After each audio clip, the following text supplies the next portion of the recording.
से विलास विरागा।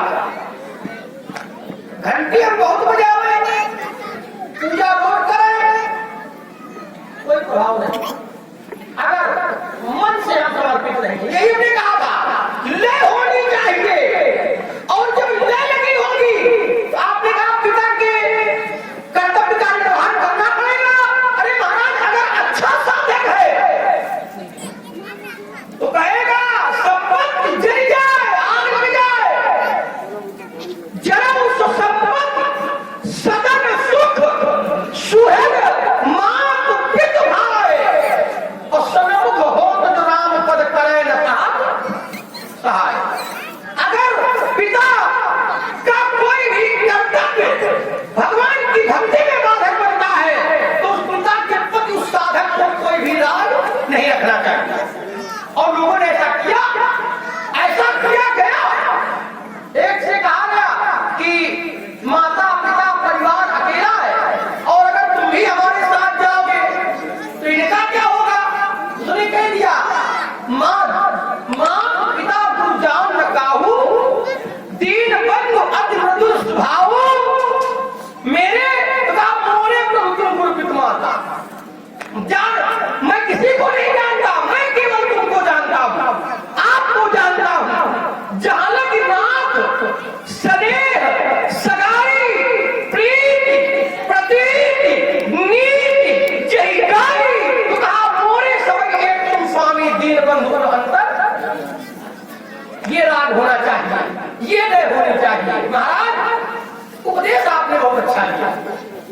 अर्चना का दीप जलता रहा और मन का अंधेरा यदि नहीं मिटा है तो ऐसा दीप जलाने से कोई प्रयोजन नहीं है। व्यास जी, हमारा इनका होता रहा, आप शांत क्यों बैठे? कुछ तो कहो, क्या कहना चाहते हैं, किस प्रसंग से जुड़ना चाहते हैं, अब उसके साथ जुड़ना चाहते हैं।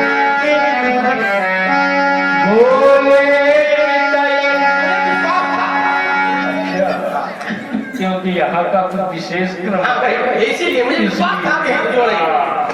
प्रसंग कोई नहीं करना चाहता, इसीलिए भैया जी अवश्य पुराने लोग था। बोले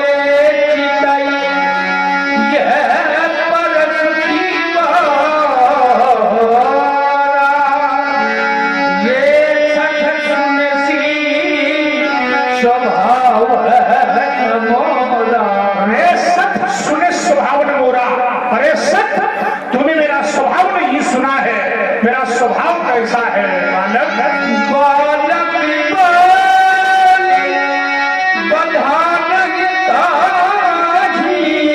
केवल केवल जल ज्ञान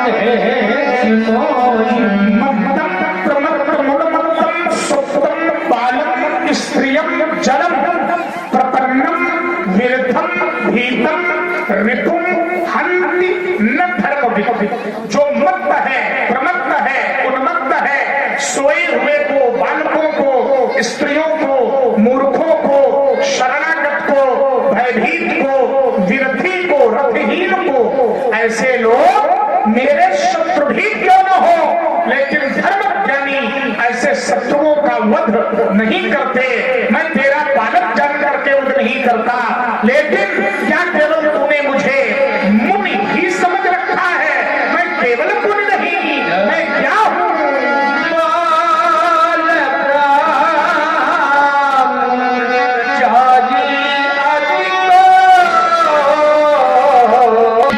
विश्व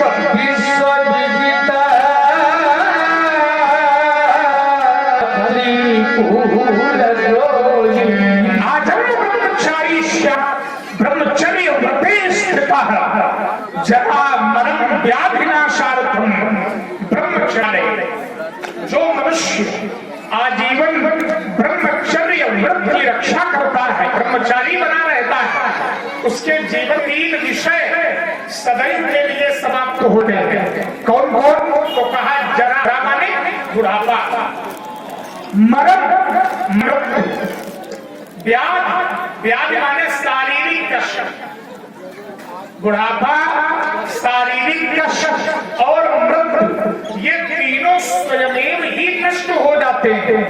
जैसे सूर्य के उदय होने पर अंधकार स्वयमेव नष्ट हो जाता, वैसे ही ब्रह्मचर्य व्रत के प्रभाव से बुढ़ापा, शारीरिक कष्ट और मृत्यु ये स्वतः नष्ट हो जाते हैं।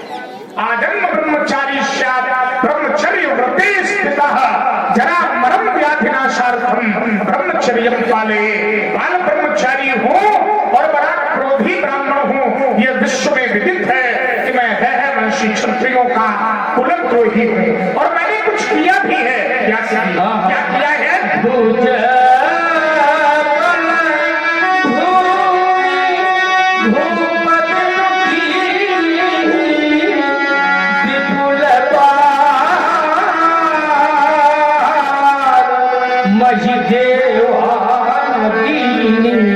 मैंने अपने भुजाओं के बल से क्योंकि मेरे पास ब्रह्म बल भी है और मेरे पास छात्र बल भी है।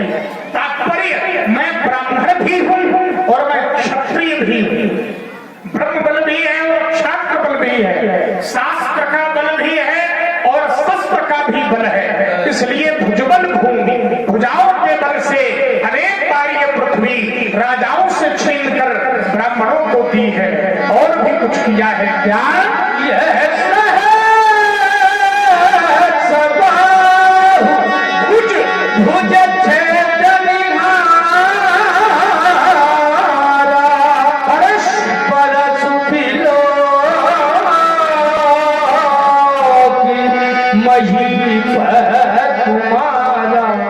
सहस्त्रबाहु के 1000 भुजाओं का छेदन कर देने वाला ये परशु राजकुमार है, इसका अवलोकन तुम करो। क्यों? मातु पिता ही जनी साच बस करस मही परिसार गर्भन के अर्भग दलन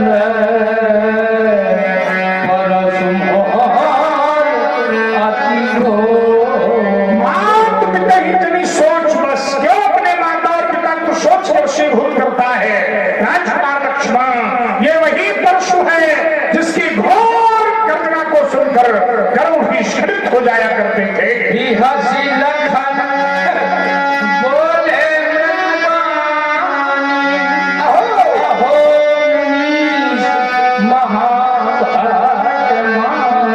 आप कहते हैं तू मुझे केवल मुनि जानता है, अब मैं आपको मुनि नहीं मुनीष जानता हूं। वीरता में योद्धाओं की 4 कोटियां हैं, भट्ट, सुभट, उद्भट और महाभट्ट। मैं आपको भट्ट नहीं, सुभट नहीं, उद्भट नहीं, महाभट्ट मानता हूं। मुनीष जानता हूं, महाभट्ट मानता हूं, लेकिन एक निवेदन है, इतने हल्के में भी न लेगा। कहना चाहता हूँ, बताना चाहता हूँ। क्या? पहले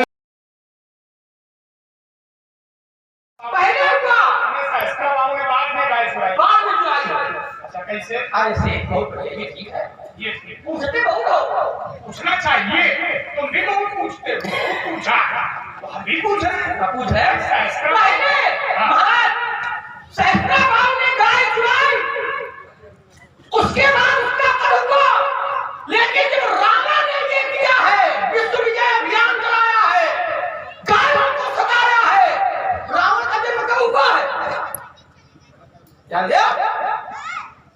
जब विश्व विजय अभियान चलाया है तो रावण यात्रा में सहस्त्रभाव के नगरी के निकल गया था और सहस्त्रभाव ने उसको बांधा था। बांधने के बाद पुलस्त मुनि ने उसे छुड़ाया था।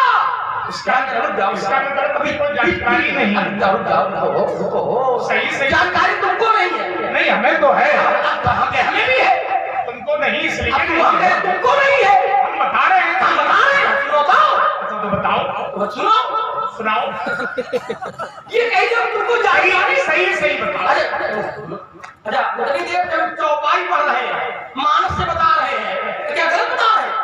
पहले अब लेकिन तुमको इतना कहना है, पहले क्या हुआ ये बताओ। पहले रावण के द्वारा अत्याचार हुआ, फिर सहस्त्रा बाबू ने गाय चुराई, सहस्त्रा बाबू ने गाय बाद में चुराई। इसका प्रमाण लाओ। हम तुम प्रमाण लाओ, पहले बात तो तुम लाओ। हम लगा रहे हैं। क्योंकि सहस्त्रा बाबू का वध हुआ और सहस्त्रा बाबू के वध के पहले सहस्त्रा बाबू ने रावण को बांधा है। रावण वहां क्या करने गया था? उत्तर चाहिए, उत्तर निकल आएगा। उत्तर ले ले। रावण वहां क्या करने गया था? उत्तर ले ले। लगी तत्काल। एक बार रावण नर्मदा नदी में स्नान कर रहा था, ये उत्तर है। रावण कर रहा था। रावण सुनो, रावण नर्मदा नदी में स्नान करने गया। जब रावण नर्मदा, इसीलिए कहते थोड़ा पढ़ा करो। हो रही सुन लो, सिर्फ सुन लो। इसीलिए मैं कहा था कि रावण ने पहले गायों पर अत्याचार किया है कि पहले सहस्त्रा बाबू ने गाय चुराई है, ये बताओ। और इसका प्रमाण तुम्हारे पास नहीं, मैं दे रहा हूं। रावण एक बार नर्मदा नदी में स्नान कर रहा था और नर्मदा नदी में स्नान करते समय रावण को 20 भुजाओं का गर्भ होने के कारण रावण ने नर्मदा के प्रवाह को रोक दिया। और जब रावण ने नर्मदा के प्रवाह को रोक दिया तो पास में सहस्त्रा बाबू का शिविर था, और जब सहस्त्रा बाबू का शिविर नदी के पास था तो रावण की भुजाओं के प्रभाव से नर्मदा नदी का जो बहाव था वो विपरीत दिशा में होने लगा, यानी शिविर की तरफ जल जाने लगा। और जब शिविर की तरफ जल जाने लगा तब सहस्त्रा बाबू ने नदी में आकर देखा तो रावण अपनी 20 भुजाओं के गर्भ में आकर नर्मदा के नदी के प्रवाह को विपरीत दिशा में बहाने का प्रयास कर रहा था। तब सहस्त्रा बाबू अर्जुन ने रावण को बंदी बनाया और अपने कारागार में डाला। तब पुलस्त जी सहस्त्रबाहु अर्जुन के पास गए और पुलस्त के कहने पर सहस्त्रबाहु अर्जुन को, रावण को सहस्त्रबाहु अर्जुन ने मुक्त किए। सहस्त्रबाहु ने पहले गाय का हरण किया मेरे आश्रम से, बाद में रावण का अत्याचार। थोड़ा उल्टा पढ़ लिया है आपने। नहीं, हमने उल्टा नहीं, हमने सीधा पढ़ा। हम बता रहे थोड़ा उल्टा पढ़ लिया है, इसको सीधा कर देते हुए। कैसे? स्नान रावण नहीं कर रहा था, सहस्त्रा बाबू कर रहा था। फिर देख लेना। क्या तुम देखेगा? अब इसमें हल्ला मचाते रहो। हम तभी कहेंगे हम कहेंगे। और 20 भुजाओं से नदी का प्रवाह नहीं रुका था, 1000 भुजाओं से नदी का प्रवाह रुका था। अब देखो, अब इसी में होता है। अभी सुधार कर लियो। हम थोप नहीं रहे। अगर मानो तो सुधार कर लियो, हम ना मानो। जबरदस्ती नहीं है, हम सुधरे हुए। ध्यान देना। प्रश्न ये है, ध्यान देना। प्रश्न ये है, ध्यान दे रहा कि रावण ने अत्याचार पहले किया है या सहस्त्रा बाबू ने गाय पहले किया? इसी तो ये जो शिविर लगा था ये रावण का लगा था। हम पूछ अरे महाराज अत्याचार पहले किया। रावण पर है तो रावण का विश्व विजय अभियान चल रहा था, तब रावण ने शिविर लगाया था। और सहस्त्रा बाबू अकेले स्नान नहीं कर रहा था, सहस्त्रा बाबू सुंदरियों के साथ में स्नान कर रहा था। तो रावण ने सोचा उस समय का वो अपने आप को महाबलशाली, क्योंकि वरदान प्राप्त कर चुका था। तो रावण ने सोचा ऐसा कौन बलशाली है, तो रावण ने सहस्त्रा बाबू को ललकारा। जब सहस्त्रा बाबू को ललकारा तो दोनों में युद्ध हुआ। जब दोनों में युद्ध हुआ सहस्त्रा बाबू पराजित हुआ, रावण पराजित हुआ। रावण पराजित हुआ, रावण को सहस्त्रा बाबू ने अपने भवन में बांधा तो सो पुलस्त मुनि जाए छड़ा। ये ईमानदारियां है। लेकिन अब तो इसीलिए मैंने कहा था कि तब आपने ऐसा सारा संसार जानता है, यही नहीं जानता है और नहीं जानता है। माता पिता उन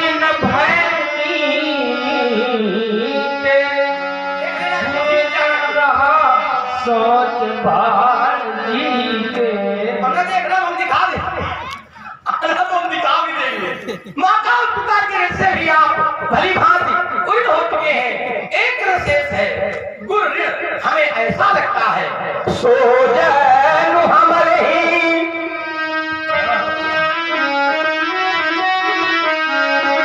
सो जानु हमारे ही माथे काढ़ा दिन चाल गए हैं ब्याज बाबा। अब आनी रो हरिया बोली तुरत देव में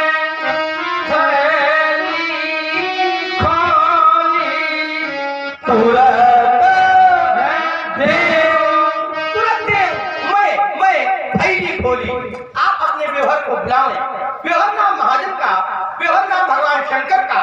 आप बुलाएं, दिन लगाऊंगा।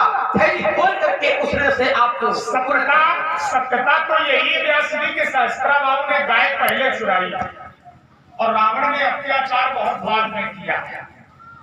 रावण ने अधर्म का प्रसार बहुत बाद में किया है। क्यों? क्योंकि मेरा 16वां क्रम है। एक उत्तर और एक उत्तर और आया और हमें ऐसे लोगों पर गर्व है। मैं तो बड़ा इन लोगों से हाथ जोड़ देता हूँ। उत्तर आ गया कि हो कुछ भी, लेकिन इस नाम रावण नहीं कर रहा। अब हम अपने हमारी भी सुन लो, हमारी भी सुनो। 16वां हमारा, 17वां व्यास का है और 18वां उसका हुआ है जो रावण को मारने आया है ना। इससे कोई मतलब नहीं, तुम्हारा जाओ जाके तालाब में मर जाना। मतलब नहीं है, ये अंतर है। मतलब है। और ये सत्ता है, इसको देख लेना बड़ी अच्छी तरीके से कि सहस्त्राबाहु ने गाय का अपहरण मेरे आश्रम से पहले किया। सहस्त्राबाहु ने वशिष्ठ मुनि के आश्रम में आग पहले लगाई। ध्यान देना, आपको मुनि के, है ना। बाद में रावण का जो है वो प्रारंभ हुआ है। रावण का अत्याचार बाद में, गायों को सताना बाद में प्रारंभ किया। असभ्रष्ट आचारा भा संसारा धर्म सुनिए नहीं काना त्रासई देश विकासई जो का वेद पुराना। इसके बहुत पहले सहस्त्राबाहु अर्जुन का विनाश हमारे द्वारा हो चुका। बहुत पहले रावण का अत्याचार बाद में हुआ। रावण का जन्म बाद में हुआ। तुम्हें क्या लगता पहले हुआ? नहीं, बाद में हुआ। तुम बताओ। ये तो जन्म बाद में हुआ। सहस्त्राबाहु का जन्म पहले हुआ। नहीं छोड़ा। सहस्त्राबाहु का जन्म पहले हुआ। पकड़ जाते थे। रावण का जन्म बाद में हुआ। सहस्त्राबाहु का जन्म पहले हुआ। इसको फिर देख लेना तुम अपने स्तर से, ठीक है ना। चलो रही बात अवानी व्यवहारिया बोली। भगवान शिव मेरे व्यवहारी हैं और भगवान शिव के प्रमुख 3 रूप हैं, कल्याण, गुरु और विश्वास। कल्याण के रूप में यहाँ संत बैठे हैं, गुरु के रूप में यहाँ ब्राह्मण बैठे हैं और विश्वास के रूप में यहाँ भक्त बैठे हैं। गुरु रूप में ब्राह्मण जो वयोवृद्ध ब्राह्मण है यहाँ। क्यों? क्योंकि अग्नि गुरु विदाती नाम वर्णा नाम ब्राह्मणो गुरु पति है को गुरु स्त्रीदाम सर्वस्व ध्यागतो गुरु। सभी वर्णों का गुरु ब्राह्मण, ब्राह्मण का गुरु अग्नि और अग्नि के बाद स्त्रियों का गुरु केवल पति और अध्यापक सबका गुरु होता है। इसलिए वर्णा नाम ब्राह्मणो गुरु, वर्णों में ब्राह्मण सबका गुरु है। यहाँ पर ब्राह्मण बैठे हैं मेरे व्यवहारी हैं। विश्वास के रूप में भक्त बैठे हैं। तो बिना विश्वास भगत नहीं, नहीं बिनु द्रव ही लगान। बिना विश्वास के भक्ति नहीं होती और बिना भक्ति के परमात्मा द्रवित नहीं होते। यहाँ पर जो भी भक्त बैठे हैं वो मेरे व्यवहारी हैं। इसके बाद कल्याण के रूप में यहाँ संत बैठे हैं। क्यों? क्योंकि संत कल्याण के मार्ग को समाज के मध्य प्रशस्त करते हैं। इसलिए कल्याण के रूप में जो यहाँ संत बैठे हैं वो मेरे व्यवहारी हैं। इस ग्राम के जो भी निवासी हैं वो सभी, और सुदूर क्षेत्रों से चलकर आए हुए जो भक्त हैं वो सभी, और इसके अतिरिक्त हमारे बीच में हमारे भैया जी अवस्थी बैठे हैं जो रामलीला के बड़े प्रेमी हैं और अन्य क्षेत्रों में जाकर भी रामलीला का बड़े प्रेम से ये दर्शन करते रहे और भगवान इन्हें बड़ा ही स्वस्थ और मस्त बनाए रखे, निज आनंद में ये लीन रहे। लीला प्रेमी बने रहे। इनके जो भी समकक्ष वयोवृद्ध लोग मंच पर बैठे हैं वो इस स्वरूप से आशीर्वाद के पात्र हैं। हमारे भी बरिगवा रूपी मिथिला की रामलीला समिति के जो भी पदाधिकारी गण यहाँ बैठे हैं वो सभी पदाधिकारी गण हमारे व्यवहारी हैं। मैं चाहता हूं कि 2 क्षण के लिए अगर यहाँ हमें दिख रहा है कि लोग बैठे हैं धर्म मंच पर आकर वही या यही जहां अच्छा हो हमारे बीच। नहीं परशुराम जी अगर इधर ही आप हाँ नहीं बिल्कुल, क्यों नहीं, आप वहीं रहे। अवस्थी जी को हाँ आप वहीं रहे। हाँ कर लो दोनों तरफ से। जय बड़े ही लीला प्रेमी और कुशल व्याख्याकार, कुशल साहित्यकार और कुशल काव्य प्रेमी हमारे भैया जी अवस्थी हैं और इनकी कुछ प्रमुख रचनाएं भी इन्होंने की हैं जो रामलीला जगत में पात्र जो है जिन रचनाओं का प्रयोग करते हैं। और 50 साल से हमारे यहाँ हाँ अरे बिल्कुल, तो भगवान की कृपा बनी रहे इन पर और स्वास्थ्य का भी लाभ हो। भगवान शिव का जप और आराधना ये शरीर का मंगल करता है। भगवान शिव का स्मरण ये शरीर का कष्ट जो भी है उसको दूर करता है। और विशेष रूप से महामृत्युंजय मंत्र का इतना बड़ा प्रभाव है कि व्यक्ति मरणासन्न अवस्था में यदि पहुंचने लगे और महामृत्युंजय मंत्र का जाप हो जाए तो उस व्यक्ति की अवस्था और व्यवस्था दोनों समुचित हो सकती है, व्यवस्थित हो सकती है ना। महामृत्युंजय मंत्र का ये प्रभाव है। दूसरा, श्रीमद् भागवत महापुराण के 6ठे स्कंद में नारायण कवच है। नारायण कवच जिसको जो है विश्व रूप ने देवराज इंद्र को जिसका उपदेश दिया था नारायण कवच का, वो नारायण कवच भी हमारे शारीरिक कष्टों को समाप्त करता है ना। तो आप तो कुशल हैं, सुधी हैं और बड़े ही लीला प्रेमी रहे हैं। तो भगवान के चरणों में अपना प्रेम इस पर में आप बनाए रखें और आनंद से रहें। किसी भी प्रकार का है ना सुख दुख रात्रि और दिन ये आते और जाते रहते हैं, ये कोई बहुत बड़ी बात नहीं है। लेकिन निजानंद विषयानंदी और भजनानंदी 2 प्रकार के लोग होते हैं समाज में। एक जो सदैव भजन में आनंद वर्धन करते हैं और एक जो विषयों में आनंद वर्धन करते हैं। तो आप तो भजनानंदी हैं और जो भजनानंदी है उसके जीवन में कभी भी किसी भी प्रकार का कोई शोक नहीं होता है। इसलिए आप अपने जीवन के अस्तित्व को परमात्मा के चरणों में समर्पित करते हुए निज आनंद का अनुभव करें, आत्मा के स्वरूप का अनुभव करें। हमारे जितने भी समिति के पदाधिकारी यहाँ पर उपस्थित हैं, प्रस्तुत हैं, मैं किसी से विशेष रूप से परिचित तो नहीं हूँ, लेकिन फिर भी जितने भी लोग हैं बड़े श्रुति श्रोता हैं, संवाद प्रेमी हैं और प्राचीन लीला की पद्धति जो है उस पद्धति को बड़े प्रेम से ये सभी उस पद्धति का निर्वहन करते हैं, उस पद्धति को स्वीकार करते हैं और बड़ी विशुद्ध रामलीला का आयोजन यहाँ जो है बरगवा गांव में आप लोगों की संरक्षता में अध्यक्षता में होता है। और विगत कई वर्षों से बड़ी प्राचीन लीला है, विगत कई वर्षों से लीला अनवरत होती चली आ रही है। और सबसे बड़ी विशिष्टता ये है कि हमारे पात्र जो प्रमुख हैं राम जी और लक्ष्मण जी, इनके लिए विशेष आकर्षण का जो केंद्र रहता है वो इनके मुकुट रहते हैं। जब को इसलिए बचा रहा हूं क्योंकि मेरा अनुज है, लेकिन ये स्वभावता कैसा है। मन मलिन तन सुंदर कैसे विसरस भरा